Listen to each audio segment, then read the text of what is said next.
అవ్వాలంటే ఒక చిన్న ఉదాహరణ చెప్తాను. ఒక వ్యక్తి ఎడారిలో ప్రయాణం చేస్తున్నాడట.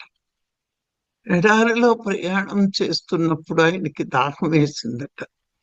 దాహం వేస్తే కొద్ది దూరం వెళ్ళి ఎండమావుల్ని చూసి అవి నీళ్ళని భ్రాంతి పడి కొద్ది దూరం వెళ్ళాడట ఆ ఎండమావుల దగ్గరికి.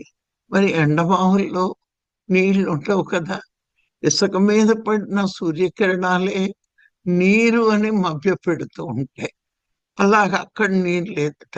మళ్ళీ ఇంకోవైపు చూస్తే అక్కడి ఎండమావుల్ని చూసి అది నీళ్ళు అనుకున్నాడట.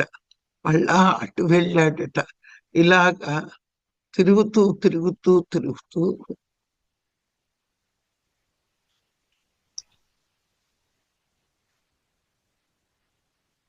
తిరుగుతూ తిరుగుతూ మరి ఆఖరికి దాహం తీరక ప్రాణాలే కోల్పోయాడట.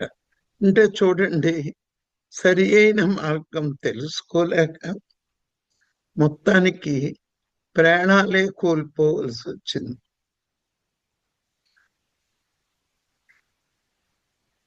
అంటే మార్గం సరి అయినదైతే ప్రాణాలు కోల్పోవాల్సిన అవసరం లేదు.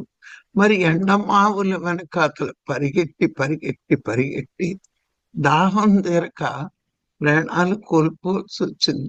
ఆ పరిగెట్టడం తప్పయింది.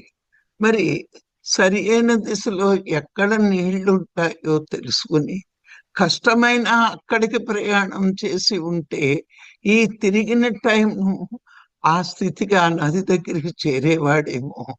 అందుకే సరి అయిన దిశ లేనప్పుడు కష్టపడవలసి వస్తూ ఉంటుంది.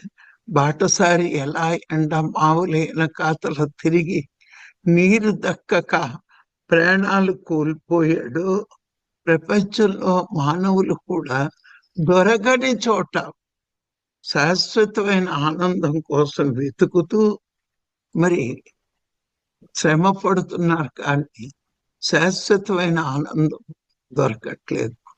మరి ఇక్కడ మనందరము తెలుసుకోవాల్సిన ఒక విషయం ఏంటి అంటే, ప్రతి కార్యం వెనకాతల, కనబడే ప్రతి దాని వెనకాతల భగవంతుడనేవాడు ఉన్నాడు అని మనం మొట్టమొదటి ఈ సత్యాన్ని తెలుసుకోవాలి.